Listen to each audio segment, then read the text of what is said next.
Welcome to Equations, lesson number 2, one-step equations using opposite operations. So this lesson really doesn't tackle any new territory for us in terms of the material. In terms of our approach to the material, we're going to use a little bit of a different approach this time. And the reason is that when we're doing mental math with equations that have one step or fairly straightforward numbers, we can do it in our heads. But if there are more steps involved or the numbers are less simple, more complicated, then it's harder for us to do mental math. It's important for us to have a strategy that we can use to solve equations when we can't do the math mentally. That's what we're going to look at today. We're going to use a method called opposite operations, or using opposite operations to solve equations. And what we need to remember is that every one of the 4 basic operations has an opposite operation that undoes it. And I've got that here in this little banner in the middle of the page. So you'll note that addition and subtraction, those two are opposite operations. They undo each other. When you add 3 and then subtract 3, you've undone the addition of 3 by subtracting 3.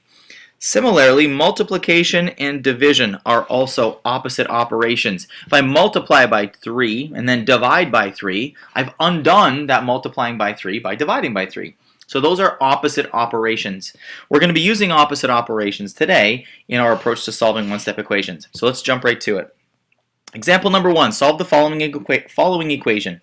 X plus 4 equals 6. So I want to look at this, and what I want to ask myself is, where's my variable? So there's my variable right there. My variable is x. And what is happening to my variable? My variable in this question is having 4 added to it. So I note that it's having 4 added to it.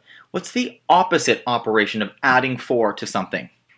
The answer is subtracting 4 from something. So the opposite of addition is subtraction. Whatever is being added, in this case 4, is the same amount that we want to go on to subtract. So I'm going to write down, just sort of underneath my add 4, I'm going to write a minus 4 or a subtract 4. Now, I can't just do that to one side of my equation because then it will no longer be equal. The left side will no longer equal the right side if I just subtract 4 from the left side. It will fall out of balance. So whatever I do to one side of the equation, I must do to the other. I will also subtract 4 from the right side of my equation. So what have I done? Well, what I've done is I have undone adding 4 to x.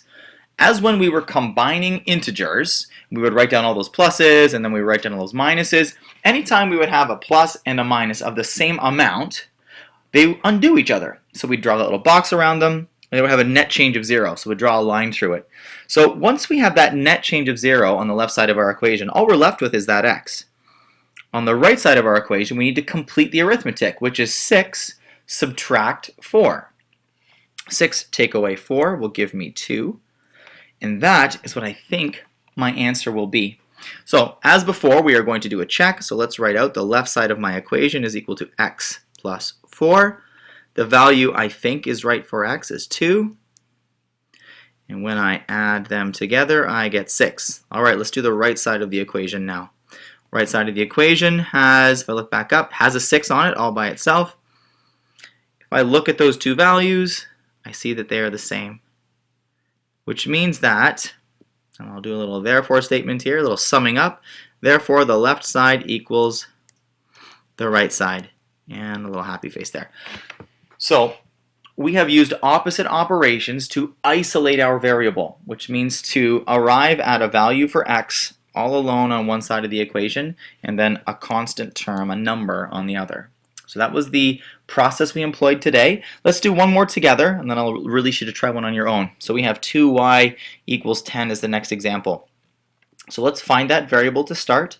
There's my variable. Variable is y. What is happening to my variable in this equation? Right now, my variable is being multiplied by 2. So what's the opposite operation? How do I undo multiply by 2? The opposite of multiplication is division. So I am going to divide this side by 2. But if I divide the left side by 2, in order for this to stay equal, and that's a really important thing to want to maintain, the fact that the left side is equal to the right side, we're going to maintain that at all costs, I am going to divide the right side by 2 as well. So when I multiply by 2 and then divide by 2, what I've done is I have undone these operations. And what I'm left with on the left side of my equation is a y. And on the right side of my equation, 10 divided by 2 will give me 5. So this is looking good for an answer. Let's do a left side equals right side. Let's do a check to see how we're doing here. So we have 2 times y, 2 times what I think is going to be 5, and that will equal 10. Let's see what our right side is equal to. Right side is equal to 10. So we'll look at these values. We've got 10 on the right side. We've got 10 on the left side. Therefore, the left side equals the right side with a happy face because we did our math correctly. All right, so let's let you try example B here on your own. So what I'd like you to do is hit pause in the video, give this one a try on your own. Again, doing the check, including the check. When you've got an answer, come on back and we'll see how you did. Okay, let's get a look at this.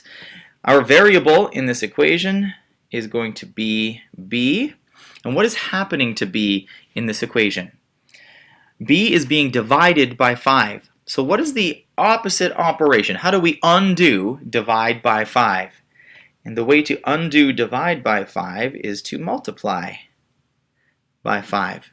But I can't just do that to one side of my equation. I need to do the same thing to both sides in order to maintain the equation, to maintain equality on both sides.